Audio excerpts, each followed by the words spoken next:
Some months ago, my uncle paid us a surprise visit. I was in the kitchen washing the dishes because my wife just finished cooking. I noticed his mood change when I entered the kitchen to resume my duties. I did not say anything. My wife served him food and I brought chilled beer for him from the fridge. His mood changed back and he smiled happily. After eating, I took the plates in and washed them. When I came back to the sitting room, he was frowning again. Then my wife told me she wanted to quickly drive out and attend to her clients and asked that I shouldn't forget to take in the clothes I washed just in case it rained. As soon as I walked in with the clothes, my uncle screamed. I dropped the clothes out of shock. What is this? I never thought I would see the day when my brother's son would become a wife in his own home. I picked the clothes and sat down next to him and asked him to explain what he meant. He asked if I was the wife in the house because I'm not acting like a husband. He started scolding me for spoiling my wife and shaming our family name.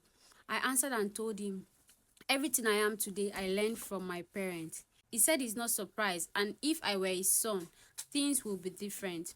He said his wife calls him sir. She kneels down to serve him food and doesn't eat until he has eaten.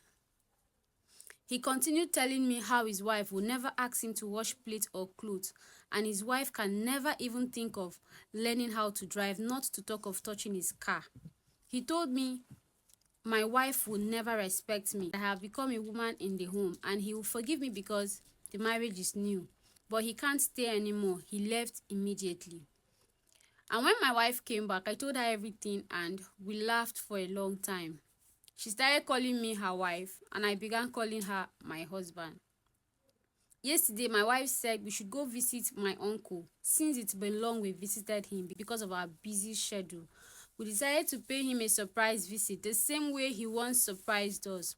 When we got to his compound, we were hearing loud noise coming from inside. Things were breaking and people were screaming. It was terrifying. Out of concern, I turned to the people sitting outside and asked why they were just sitting there, despite the chaos coming from the compound. They looked at me and laughed. One of them said, "Oh, that's normal. Husband and wife fight every day and entertain us. When they are tired, they will stop."